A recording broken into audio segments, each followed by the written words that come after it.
you kind of went right to talking about your kids, or right to talking about your daughter. As you got out of that bad time of your life, you ended up meeting your husband, my friend, your husband, and my note here is that you meeting your husband was the best thing that ever happened to him. and that's another reason why I really wanted to bring you on and have you share some of your experiences. Obviously, the abuse and your survival and your attitude about all that, but bringing also that strength to, and people have always asked if I would bring my wife on, and my wife. I do. She's wonderful. She's wonderful. She's not coming on the podcast. It's not her. It's not her deal. But people always want to know, because there's a lot of young military families out there, and I'm gonna say this right now. I'm gonna talk about military families, and in the background, I just want everyone to think. First of all, that also applies to cops and first responders and firefighters. Maybe not to not to the same degree, but also just normal, hardworking Americans, men and women. You've got someone that's working hard and gone a lot and dedicating a lot to their job. So that applies across the board. But that being said, you're a military wife.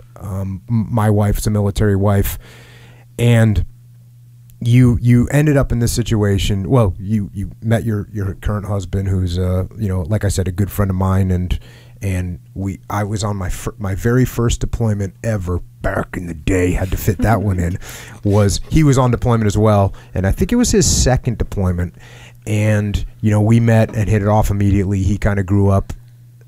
He grew up in California. I grew up on the East Coast, but we grew up with a similar kind of background, in that we were both kind of into hardcore music and metal and punk rock, and we were just into the same kind of stuff, and we recognized that immediately about each other, and so we became friends back then. And then we spent many years at different teams, but we ended up being together at SEAL Team 3. He was in a different task unit than me, but anyways, you got a guy, you ended up being married to a great guy, but who's a military guy deploying all the time. You didn't come from a military background. You didn't have military in your life. What was that like? How was it like being welcomed into the military family and the harsh realities of being married to a military member during a time of war?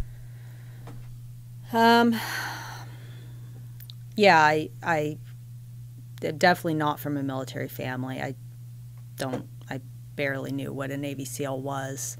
I wasn't impressed particularly with the fact that he was a Navy SEAL.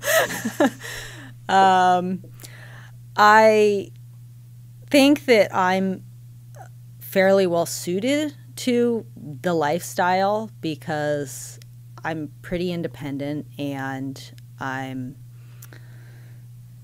don't tend to be someone who frets a lot over what might happen. I know that he loves his job, and he's as well trained as he can possibly be to do the job that he does. And so, that's really all there is for me. And, of course, there's moments where you feel a little bit sorry for yourself and think, gosh, what if something happens? What if he comes home without his legs or with half his face shrapnelled or something? But, I don't, anymore, that stuff doesn't get into my head much. And so I just don't really worry about it. One of the you talk about being independent, and I know obviously you're an independent person. You can get along by yourself, and my wife's the same way, very independent in terms of her day-to-day. She doesn't need me to actually do anything for her. But I wrote down a note just to talk about another level of independence, and that's emotional independence, which I think is very important. I think it's something that spouses need to find for each other, because I think there's spouses that become emotionally dependent on each other, and that works in a day-to-day relationship if you're seeing each other all the time. But if your husband or your wife goes on deployment and leaves you for 6 months to 14 months to 18 months, if you're in a long deployment cycle, you are not going to have that emotional shoulder to lean on. It's not going to be there. And so you have to learn how to be emotionally independent. Now, what's scary about this is that obviously if you get so much emotional independence that you're no longer, you could lose connection, right? Yeah. And so that's what you have to watch out for. And I think what you see with, especially with younger married couples, the emotional independence from one person leads to some kind of emotional dependence on some other person that they meet. Next thing you know, we have a bad situation. So I think that emotional independence is something, if you talk about with each other, and you say, my wife was, one of the best things about my wife is I wouldn't even talk to my wife. Just not, I wouldn't send her an email. It'd be a week, 2 weeks, 3 weeks, no email, nothing, because I'm overdoing my job. And she wouldn't think to herself, oh, he's not talking. He didn't send me an email. Why aren't you emailing me? Send me. No. Like, hey, he's busy. She wasn't dependent on me for her emotions. So I think that's another important piece that you need to talk about with your spouse if you're in a military situation.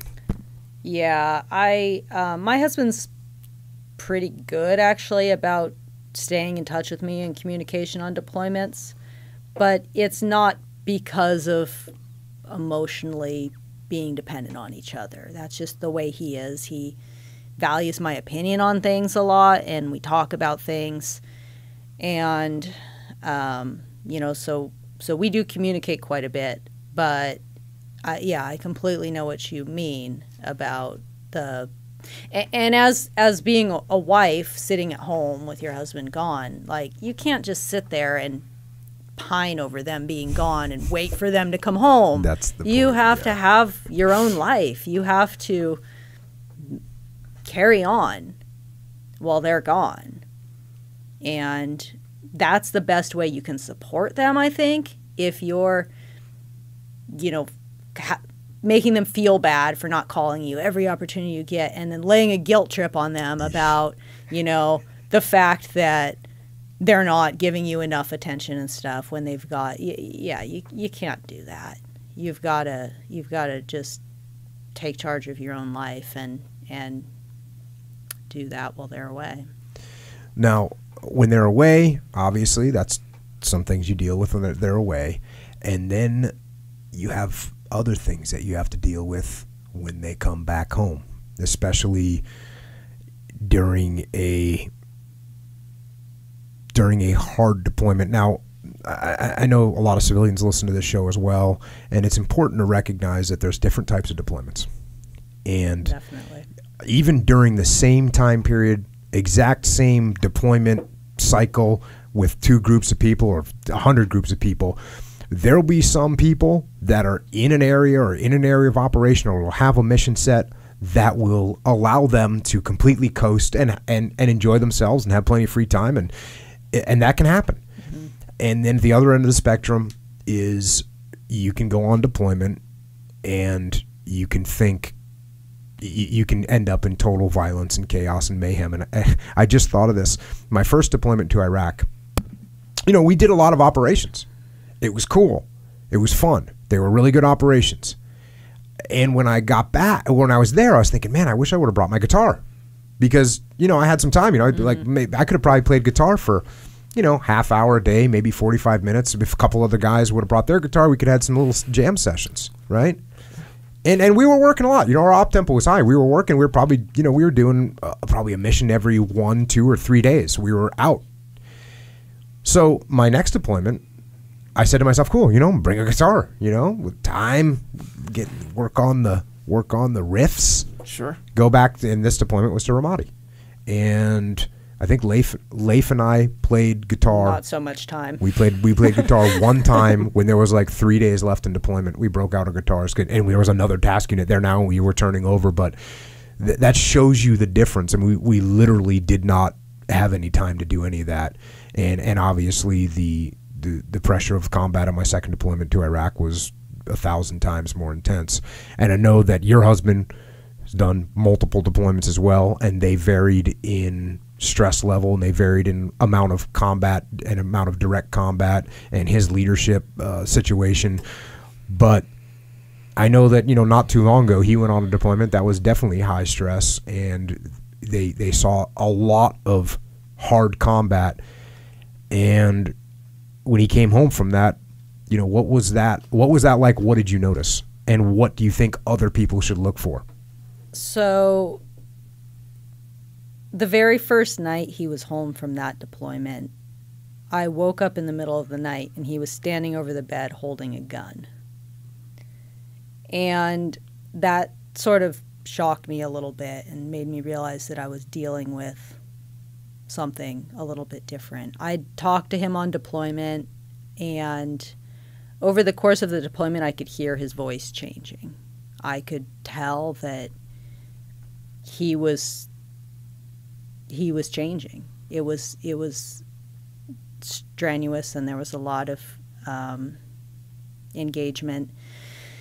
And when he came back, he just, when he woke up in the middle of the night, his immediate response, he just heard a noise, the dogs barked or something, and he just jumped for a weapon. He just startled easily, and that was his reaction.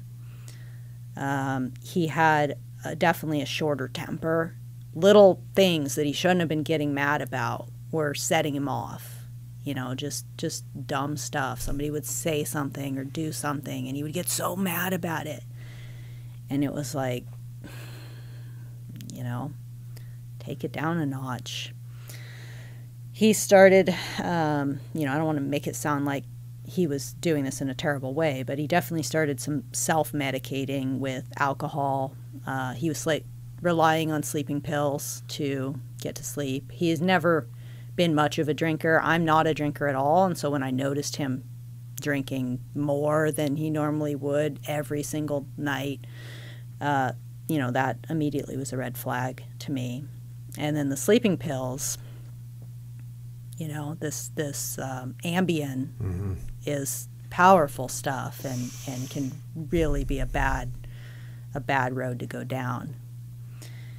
And yeah, guys definitely get on that Ambien road, and I've seen guys go down that road, and it's just like all of a sudden they can't sleep without Ambien. Yeah, and it messes up your sleep cycle and everything else. So definitely. And I guess that there's times when people need it, but I think guys in the military slip really easily from a guy that needs it to a guy that's just doing it because they're starting to rely upon it. Yeah, for sure. And it's weird that you talk about, we just had, Dave Burke, who was an Anglico guy, Ford air controller on the ground with my did a lot of work with my task unit in Ramadi. And, he was an F-18 pilot. He was, Top Gun, Echo just thinks he was straight up Tom Cruise. But he was on the ground with us in Ramadi for a hell of a deployment and saw a lot of stuff and in some very intense direct combat. And exactly what you just said, like a couple of things, he said when he was talking about when he got home and he got in the car with his wife and his mom. He was in there for 10 minutes and they were having a normal conversation. All of a sudden he yelled at him. Like his temper was just short. So there's the temper, the increased temper. So that's one thing people definitely get. And the other thing, the startle response, which Dave talked about as well, was, he heard air gun for putting the working on a car. He was walking by a garage and somebody fired off an air gun, and he grabbed his wife and threw her to the ground, right? Yeah. And he was like, he said while he was doing it, he already realized, what am I doing? But it was too late. Reaction. So those are things to watch out for. And then what about the, I know you talk about the sleep pattern. Yeah, he definitely wasn't sleeping normally. And so, I started to see this stuff, and I was like, this isn't a road that we want to go down. And so I told him that I thought he really needed to go see a psych. And luckily in the SEAL teams there's good access to that. And also, fortunately, my husband listens to me. Luckily for him. He values my opinion, and if I say something is amiss, then he believes that something is amiss. And so he went and saw the psych, and I think Doc Parsley, I think you've talked about him before, helped him to get on to just a healthier sleep cycle, cut out all the the medication. He doesn't take any medication at all anymore, never any sleep pills or anything. Started taking like some herbal supplements and stuff, and he takes some Alpha Brain now. And and it didn't take long. He made a few appointments with the psych. That definitely helped him to realize that he wasn't acting normally, because I don't think when you guys come back, you've already been used to operating on the elevated level for a while, and you don't realize that you're now home with your wife and your kids, and like, you're still trying to operate on that level. It's like intensity. That, the boil a frog thing, where that's normal to you. Mm-hmm. It's normal. You don't sense it when you're overseas. You just are getting ramped up, and you're staying in this heightened state all the time, and everything is intense all the time, but you don't notice it. And so when you come home, you don't notice that it shouldn't be like that right now. Yeah.